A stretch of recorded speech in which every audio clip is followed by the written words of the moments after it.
ये कहानी है उल्टे गांव की। एक समय की बात है। सीमा शहर में स्कूल टीचर थी। वो बच्चों को बहुत मन लगाकर पढ़ाती थी और बच्चों को भी सीमा से बहुत लगाव था। सीमा की एक चाची थी, शर्मिला।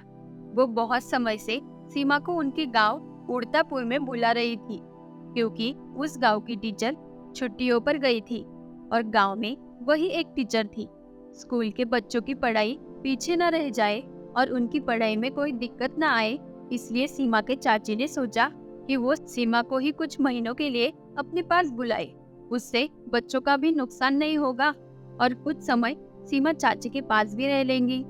और वैसे भी कुछ समय से सीमा दूसरी जगह टीचर की नौकरी देख रही थी।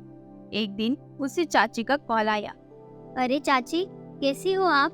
ठीक हो ना? बेटा, मैं तो ठीक हूँ, पर हमारे गांव में ना स्कूल के बच्चों को पढ़ाने के लिए टीचर चाहिए ही। तो मैंने सोचा क्यों ना तू ही आ जा, उन्हें कुछ महीनों के लिए पढ़ाने। और वैसे भी तो दूसरी नौकरी तो ढूंढ ही रहे हैं ना। जब तक शहर में तुझे नई नौकरी नहीं मिल जाती, तब तक तू यहाँ के बच्चों को पढ़ा दे बेटा। ठीक है चाची, मैं कल ही गांव के लिए निकलती हूँ। बच्चों को भी पढ़ा दूंगी और कुछ समय आपके साथ बिता लूंगी। हाँ बेटा, आ जा।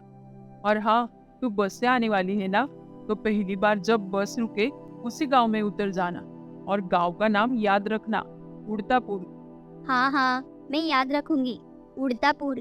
अगले दिन सीमा गांव जाने के लिए तैयार होकर निकली और बस से गांव जा रही थी।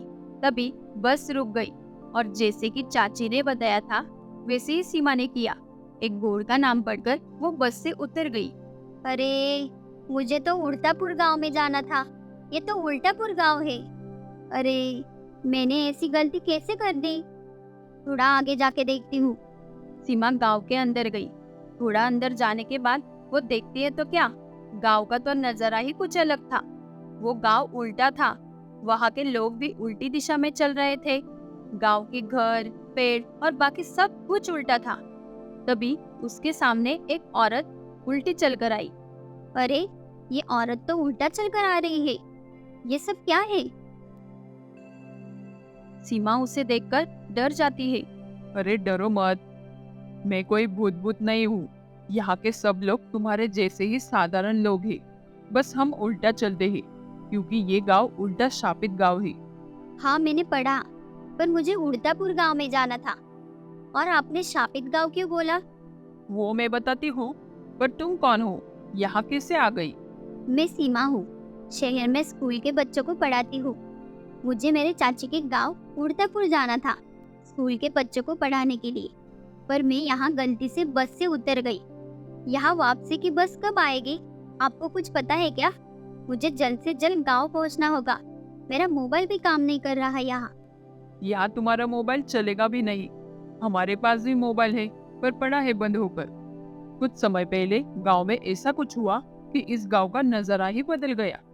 चलो, मैं बताती हूँ तुम्हें सब। मेरे घर चलो, और वैसे भी 1 महीने के बाद ही बस आएगी यहाँ। जब तक दूसरी बस ना मिल जाए, तुम मेरे घर में रह लो। हम तुम्हें किसी बात की कमी नहीं होने देंगे।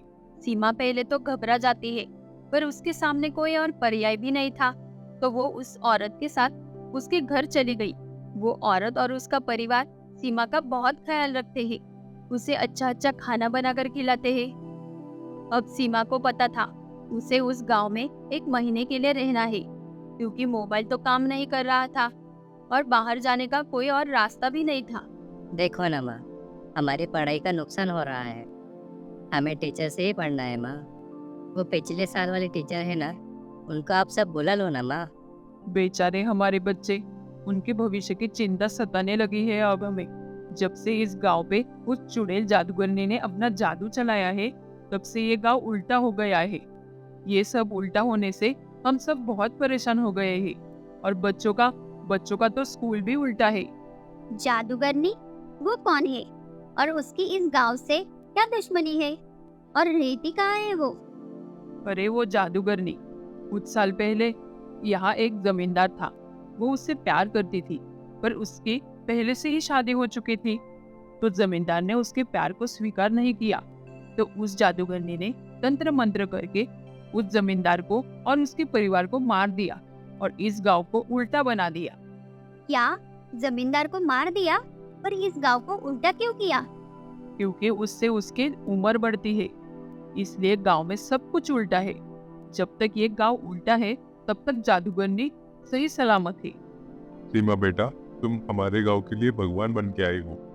ये सच है कि उस जादूगरनी ने इस गांव को उल्टा इसलिए किया है कि उसकी उम्र बढ़े, पर यह भी सच है कि जब कोई सीधा इंसान उसके सामने आ जाएगा, अपने आप ही वो जलकर मर जाएगी। अच्छा, उससे हम बाद में निपटते हैं। पर अब मैं यहाँ ऐसे खाली बैठकर क्या करूँगी? सीमा, तो क्यों ना हमारे बच्चों को पढ़ाओ। तुम तो शहर की टीचर हो ना, और गांव भी बच्चों को ही पढ़ाने जाने वाली थी, वहां नहीं तो यहाँ से।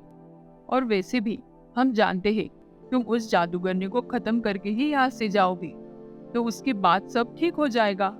ठीक है, मैं आपकी मदद जरूर करूँगी। फिर सीमा गांव के स्कूल में बच्चों को पढ़ाने लगी। क्लासरूम देखकर वो तो हैरान थी और बच्चों पे तो उसे बहुत तरस आ रहा था। पर बच्चों का इस उल्टा पुराण से मन भटकाने के लिए सीमा ने बच्चों को बहुत अच्छे से पढ़ाया और कोशिश की उन्हें ज्यादा से ज्यादा ज्ञान दिया जाए। बच्चों को भी सीमा से बहुत लगाव हो गया था और वो उससे अच्छे से पढ़ते थे। गांव में तो सीमा छा गई थी, वो सबकी लाडली टीचर बन गई थी। एक दिन जब सीमा स्कूल पहुंची तो उसने देखा कि कोई विद्यार्थी स्कूल नहीं आया था, तो उसने वहाँ के दादा से पूछा, दादा, क्या हुआ? आज कोई बच्चा स्कूल क्यों नहीं आया? क्या हो गया? दीदी, आज कोई भी स्कूल नहीं आएगा। आज वो जादूगरनी आने वाली है, तो सब लोग डरकर घर में छुपकर बैठे हैं ताकि किसी को हानि ना पहुंचे। अच्छा, आज वो आने वाली है। ठीक है, आप भी कहीं सुरक्षित जगह छिप जाओ दादा, मैं उसे देखती हूँ। आज मैं आप सबको उस जादूगरनी से छुटकारा दे के ही रहूंगी। कुछ ही समय में वो जादूगरनी वहाँ आ जाती है और लोगों को जोर जोर से डराने लगती है। कैसे हो मेरे प्यारे उल्टापुर गांव वासियों, आप लोगों ने मुझे याद किया या नहीं? गांव वाले घबरा जाते हैं। तभी सीमा उस जादूगरनी के सामने जाके खड़ी हो गई। सीमा को सीधा देख जादूगरनी तो घबरा गई। अरे अरे, तुम सीधे कैसे हो? जादूगरनी ये बोल ही रही थी कि वो अचानक से जलने लगी और जल के खाक हो गई। जादूगरनी के जलते ही सब कुछ पहले जैसा था वैसे ही हो गया। गांव में अब सब कुछ ठीक हो गया। कुछ दिन सीमा ने गांव के बच्चों को अच्छे से पढ़ाया और एक टीचर को वहां नौकरी दिलवाई। टीचर के आने की वजह से बच्चों के टीचर की समस्या का हल मिल चुका था। फिर सीमा सबसे मिलकर अपने चाची के गांव चली जाती है। वहां जाके वो चाची को उल्टापुर गांव की कहानी बताती है और कहानी सुनकर चाची उसके बहादुरी की बहुत तारीफ करती है।